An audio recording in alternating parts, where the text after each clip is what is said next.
second interview with Kevin Ward. I hope you taught our racer's guide. We did that right before that with all the stuff the teams need to know. But here, Kevin and I are going to do what we normally do and just catch up and see how things are going. I've known him for so long now, I can't even think how long it's been. He's been primarily sprint cars, but he's been a part of the karting world for a long, long time. First of all, how are you? We're doing good, Doug. Thank you. How is everybody? Family's good? Family's good. Yeah. Everybody's healthy, and just got a new grandson. Nice. Issues with him, but he's coming along well. Nice. 7 is the grandchild total now for Kevin Ward. So how did we end up, not just, I mean, you've been involved in this in various levels over the year, but you're actually doing this. You're the promoter? Yes. Yeah, we just took the show over this year. We've had opportunities in the past and just wasn't financially ready or able to do it at the time. But now we've made a deal with a gentleman that ran it before, and it's our show now, and we'll keep it going as long as we can. This race has always been special to me. It's 30 years that I've been here. We've only had it 31. Rich had it 31, and I've been here for 30 of them. And we used to have a spring race also, and I don't know how many years. I think he had a 16, and I was probably here for 15 of them. But I just it's one of my favorite races of the year. We do a lot of racing, different kinds. The karts outside, legend cars, sprint cars, but this race right here is dear to my heart, and I just want to keep it going as long as I possibly can. Is there any possibility that spring race may come back now that you are in charge? Well, that's what it is now. Excuse me, guys. The state runs the building out, and they try to, that's why Rick quit doing it. They wanted to keep getting later and later in the year, and it ends up April. Can't March, do it then, April, yeah. They can't. They're racing in Pennsylvania and other states by then, and just no interest. But no, I will. We'll make the show as big as possible in December, and we look forward to making it bigger and better every year. Still involved with sprint cars? Yes, we are. Actually, we're still involved with Denny Peebles and sponsor out a couple other guys a little bit, and then we got my grandson racing a legend car at Evans Mills. That was new this year, was it? Yes, yeah, that's his first time running, 12 years old, and he done very well with it.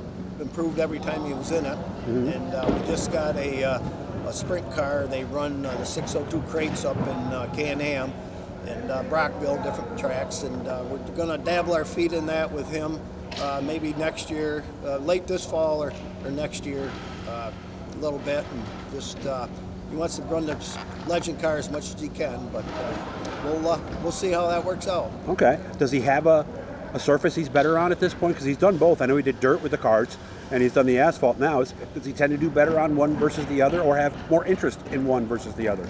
Well, he likes the asphalt, so he don't have to clean the car as much. That's about the only reason.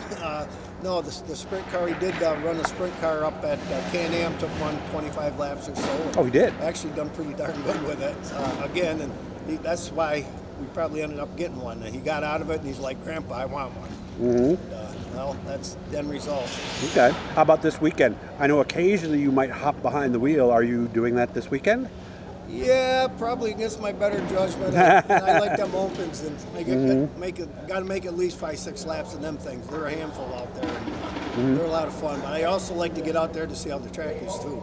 Yeah, so it might just be unofficial practice rather than actually taking a green flag in a race? No racing. No racing. I want to pull off. And that's 100%? Yes. Because I know how you racing type people get sometimes. No, we'll make a few laps with nobody else out there, and I'll come off the track when I want to. Okay. And if you're looking for specifics on the event, we did one right before with Kevin. It's called Racer's Guide, New York State Indoor Championship. So look for that. That'll have all the specifics for the weekend. Looks like things are coming along. Walls going up, as you can see over there. But I would imagine the syrup is next at some point? Well, we're going to wait to lay the syrup down at 6 o'clock in the morning. Oh. If we put it down tonight, it's going to be too dry.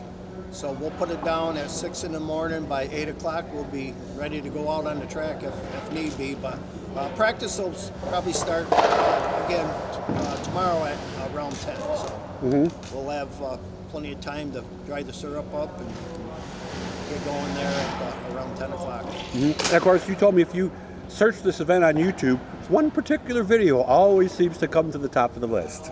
Oh yes, famous throttle stuck wide open, and Jeff Peebles went through the wall. Yeah, it's probably got tens of thousands of of views. I would Yes, I would just told me imagine. the other day, every time they Google Syracuse Indoors, that's the first thing that pops up. And that was nice because that was, well, not nice, but my memory too is that was the time we brought Allie out, and she was actually able to race one of your karts.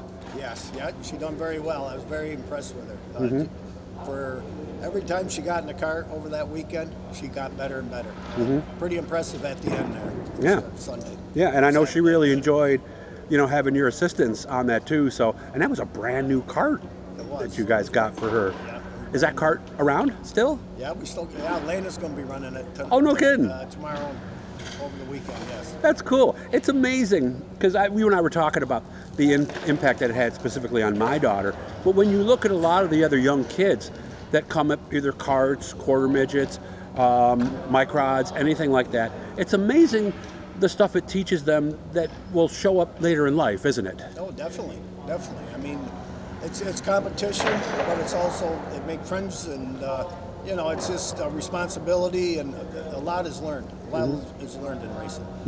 Some things aren't so happy to be learned, but it's all part of it. Well, I've always said the mental aspects of it, the confidence that they gain, and the fact that just like life, sometimes you can be riding around, mind your own business on the racetrack. Something happens, it's not your fault, and you're done. I think to learn that at an early age is a lesson you never forget. Am I right? 100% right. You're 100% right. It's tough when you get taken out. Yeah. The term "taken out." I mean, somebody run into you and you're done for the night. That's so depressing that and sometimes you just want to get out and run, but it just that's not the thing to do. Yeah. I remember in Allie's second year, I think it was the only dent she had. Somebody, I don't know if they just drove in too deep, but they got her and took her out. And I remember afterwards, she's like, well, that happens. But life is the same way. Yeah, no doubt. It makes you a better person to just walk away than put up a storm and go over there and get loud with them. That's not good. Yeah. Grandkids. So you got 7. They all going to race? Is it too early to think about that? And if they wanted to play soccer, that would be okay, right? Oh, yeah. Well, Landon's 12 years old, the grandson there, and he does football, basketball, baseball, and racing. Oh, no kidding. He loves them all, and he's really good at all of them. He's the star of the football team, and really? He's the star of the baseball team, and he's, like I said, with the legend there. He's racing with the guys. I think he's the youngest one closer to him is 17 years old. And wow. He holds his own. Where do you think you might go down the road? Let's look into our crystal ball. Where could he be in 5 years? Where could you be in 5 years? Oh, I don't know. I think he's probably going to be leaning more toward the asphalt, and probably an asphalt modified. Okay. Something along that line. Something where local, not a lot of traveling, because he's, right now he's into the sports, so, and we told him, forget the racing until the sports are, you can always race, and school sports are only going to be there so long.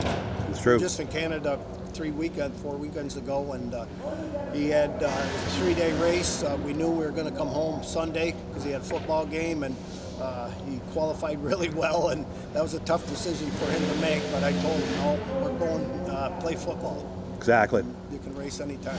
Racing will be there, Yes. Where the football in the high school sports window is only 4 years at the most. So it's nice that he understands that at this age. Yeah, so. he does. So. Well, it's so good to see you, man. I'm glad things are going well, and hopefully maybe you and I will get together one more time before this whole thing, the letters VO mean anything to any of you guys. You'll know what we're talking about. Good to see you as always, man. Good job. Thank you. All right, Doug, thank you for everything you do for the racing community. I appreciate that. Guys, subscribe, turn on the notifications, hit the special thanks down there if you can too. So off seasons are tough, guys. Kevin Ward, ready to go this weekend in Syracuse.